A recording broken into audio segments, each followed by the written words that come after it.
Namaste. Welcome to episode 2 Kael and the Gilded Cage. It was a history's great grumble.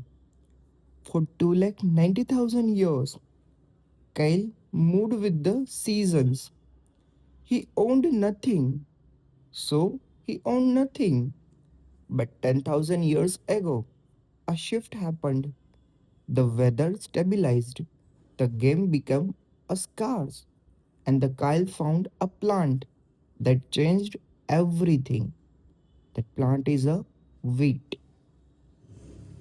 We call this the agricultural revolution, but some historians call it the great fraud. We are taught it was a leap forward. It was not. It was an environmental trap. In this episode, Kyle traded his freedom for his stomach and built his own cage. Kyle is a safe now. He has a hut. He has a food stored. But look closer. He is a weaker. Anthropologically, data shows that during agrarian shift, the average human height dropped by nearly 4 inches. Kyle's Paleolithic diet that we studied in episode 1 had hundreds of variation. His Neolithic diet is 80% of wheat. The result? Malnutrition, dental cavities, unheard of a foragers, the farmers back from a repetitive labor. Kyle is living near animal, cattle, pigs, poultry. Viruses jump species, flu, smallpox, and tuberculosis, like a zoonotic diseases, are born in an agrarian village.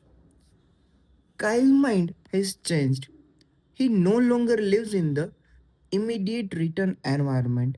As we discussed in episode 1, Kyle works today so he can eat in a 6 months.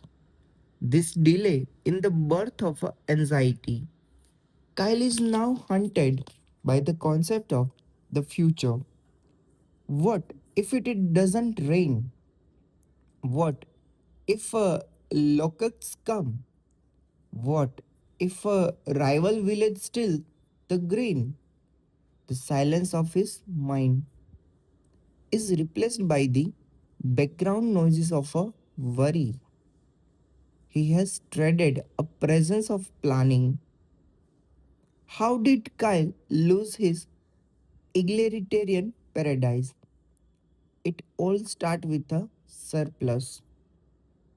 If Kyle hunts a deer, he must share it before it spoils.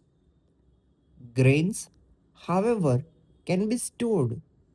This changes everything. Stored grain is a property. If you have a property, you need a way to protect it. You need a rules. You need a guards. You need a leader. The king is born. He tells Kyle that the gods want Kyle to farm, but the king must eat. Slavery was not a feature of the Paleolithic. It is invented in the agrarian age. Kyle has a boss. Kyle is no longer the seeker, he is the taxpayer. The family unit itself is a re engineered. Foragers had a small families. It is hard to carry a six children when you travel.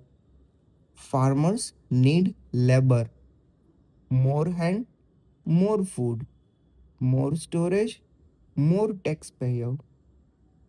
For the first time, children are seen as a economic resources, not just a joy. This leads to the patriarchal shift. To ensure he is the farmer of his heirs, Kyle restricts the mobility of his wife. A woman's value become a tied to her reproduction, while a man's value is tied to his property. The egalitarian partnership of episode 1 is dissolved now. Kyle traded the vast, alive universe for a square of a dirt. He gained security from a predators only to build a new predators like a kings, like a tax collectors, like viruses inside the walls. The glided cage is sealed now. I used to be a hole. Now I am a framer. I used to move. Now I wait. I have a home, but my soul still travels. Look around you. Identify one glided cage, something you are trapped by because you own it. A high car payment, a mortgage you hate, a digital device you can't put down. Is that security truly worth the freedom you gave up? Close the loop, find your boundaries. See you in the episode 3. Thank you.